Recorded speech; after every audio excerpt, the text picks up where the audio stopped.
doang, itu tuh mediasi maksudnya kayak ada 2 pihak, tapi yang datang cuma 1 dan ada pihak yang mewakili pihak kedua, gitu.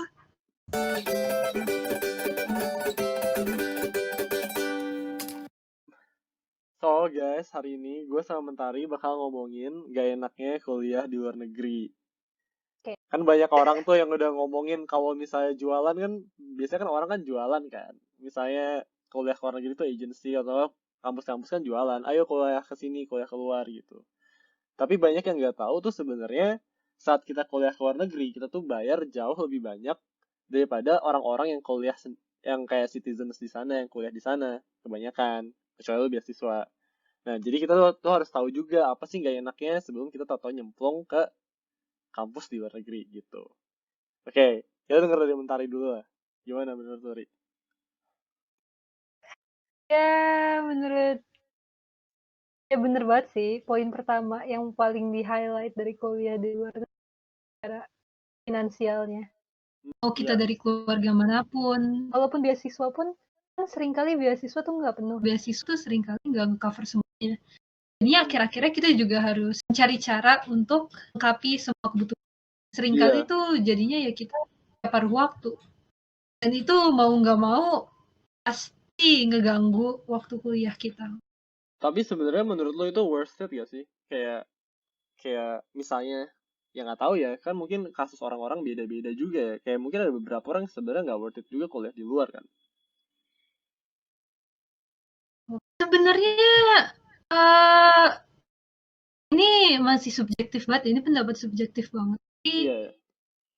menurut gue sendiri sih di Indonesia research-nya tuh masih kurang. Oke. Sama apa ya? Kalau kita kuliahnya kuliah di mana? Tapi kalau misal kuliah gue itu kuliahnya internasional, kita tuh dapat exposure ke banyak orang dengan perspektif beda-beda karena negaranya tuh macam-macam. Iya. Jadinya apa ya, knowledge yang kita punya, research field yang ada itu tuh lebih beragam daripada kalau kita di Indonesia. Iya. Dan kurang ngerti sih ya kalau misalnya research di Indonesia kayak gimana. Tapi kalau misalnya kita kuliah di luar negeri, akses kita ke literatur luar yang paling banyak yang bahasa Inggris lah ya. Iya. Kalau gue sih lebih luas jadinya, lebih banyak, lebih gampang akses. Oke. Dan lain-lain. Oke, selain finansial, selain hal-hal kayak gitu, menurut lo ada nggak sih hal-hal yang lebih ke mungkin ke pergaulan gitu, sesuatu yang berat secara pergaulan menurut lo? Sekali lagi ini tergantung ke negara mana yang kita visiting. Iya. Tapi kalau dari pengalaman gue sendiri, karena kampusnya internasional, banyak negara-negara luar Asia juga. Rasa banget kalau dan dulu tuh kayak gue selalu ngerasa apaan sih cultural gap, language gap, itu pasti gampang lah. Tapi coy, itu bakal muncul pas nanti lu kerja kelompok, itu terasa banget.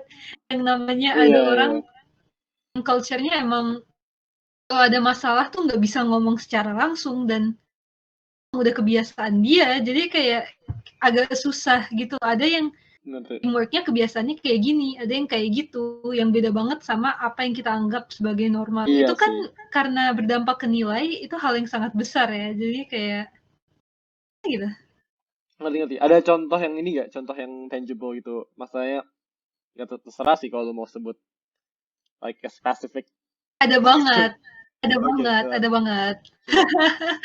Dia semester pertama, terus gue itu ada kelas workshop. Jadinya di kelas itu namanya MCW, Multicultural Workshop. Dari workshop itu adalah kita dibagi ke tim-tim 5 atau 6 campuran antara anak-anak internasional, setengahnya anak internasional, setengahnya itu anak-anak Jepang. Anak dari Jepang, iya. Jadinya ini tuh dan biasanya tuh nggak ada orang dari negara yang sama, anak-anak internasional. Jadinya kita ya bisa belajar untuk melakukan kerja kelompok bersama orang-orang dari negara-negara lain dengan culture yang berbeda. Nah, di grup kita ada 2 orang Jepang, cewek sama cowok. Iya. Habis itu ya itu berjalan lancar aja ya, setahu gue sih kayak kita santai-santai aja, habis itu kita ngerjain bareng. Gak ada masalah yang benar-benar prominent yang gue bisa lihat. Dan kan semester pertama, untuk anak-anak Jepangnya ini semester kedua, jadinya mereka bahasa Inggris itu belum terlalu. Dan karena anak-anak ini semester pertama, mereka tuh masih kurang pede sama bahasa Jepang mereka. Jadi komunikasi tuh hambatan lah yang. Jadi pas saat itu gue kelas bahasa Jepangnya tuh masih di atas mereka. Jadinya mau nggak mau gue berusaha untuk menyampaikan pembicaraan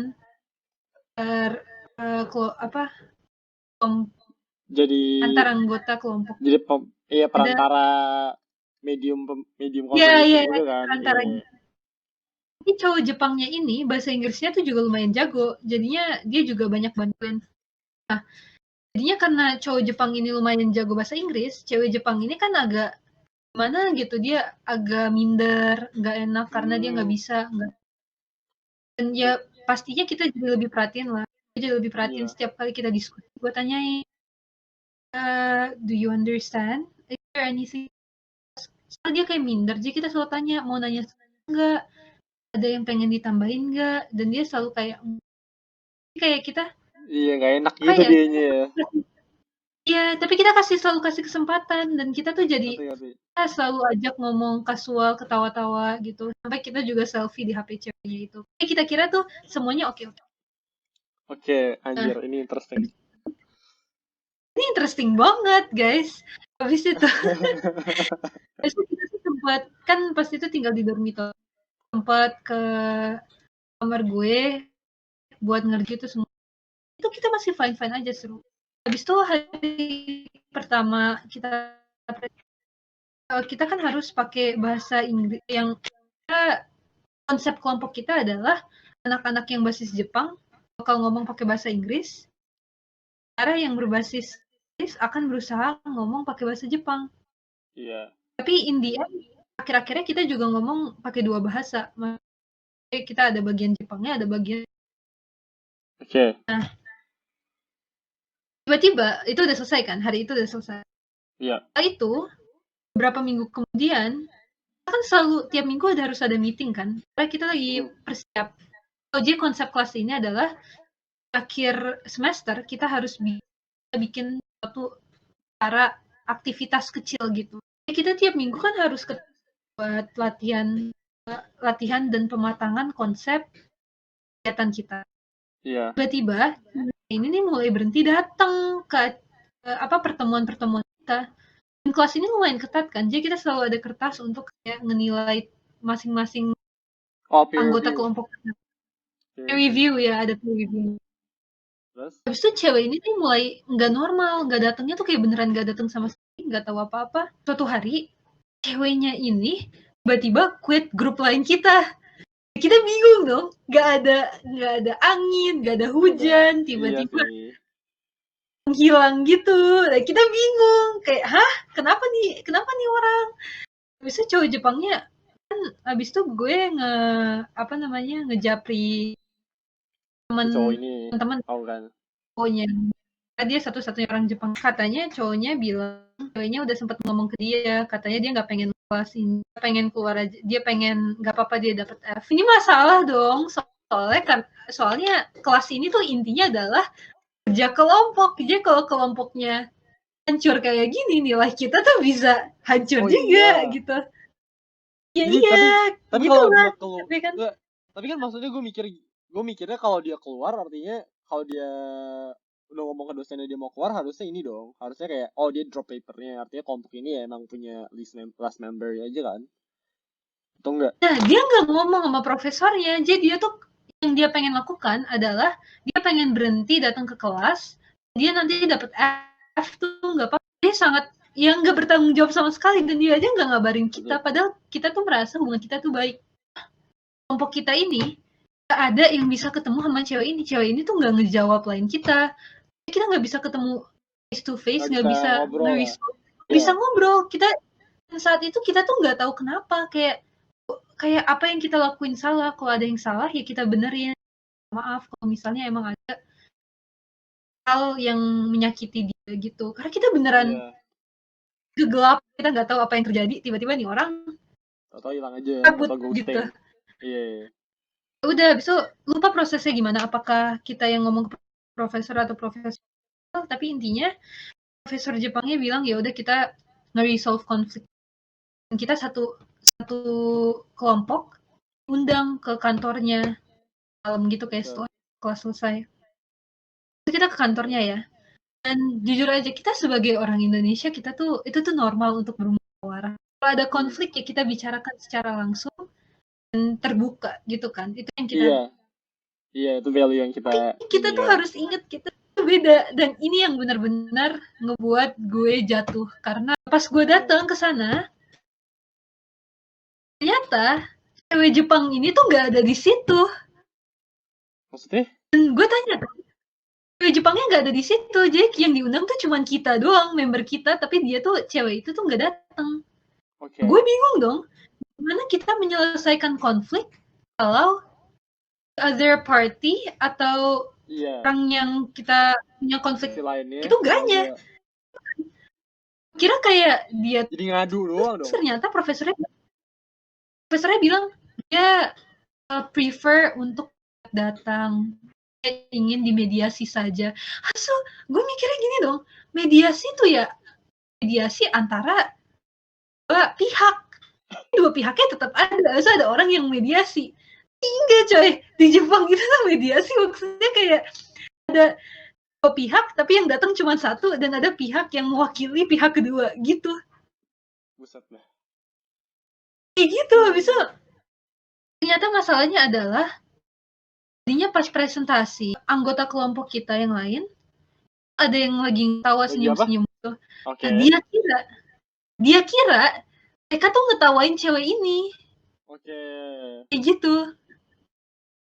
Pokoknya intinya tuh surrounding presentasi ini. Semuanya itu cuma salah komunikasi. Kita tuh nggak ada yang bermaksud melakukan itu. Intinya kata konselornya, cewek ini lah emang lagi ada masalah. Jadinya mungkin itu berat di dia. Tapi saat itu gue tuh marah banget, karena menurut gue itu hal yang sangat sepele gitu. Dia tiba-tiba menghilang, nggak ngomong ke siapa-siapa. Kita tuh selama ini terbuka banget. Kita nanyain kayak ada yang salah atau enggak. Harusnya dia tuh at least kompromi tuh nggak bisa cuma dari satu pihak. Kita tahu dia tuh emang dia masih minder, dan kita berusaha untuk membantu dia dengan cara selalu menanyakan ke dia. Tapi kita nggak bisa berusaha terus dan dia nggak berusaha. Kita tuh harus, kalau dia nggak mau buat effort untuk ngasih tahu kita, menjawab kita apa bener rasain ya, mau gimana? Konflik terjadi, dia tiba-tiba kabur, gimana?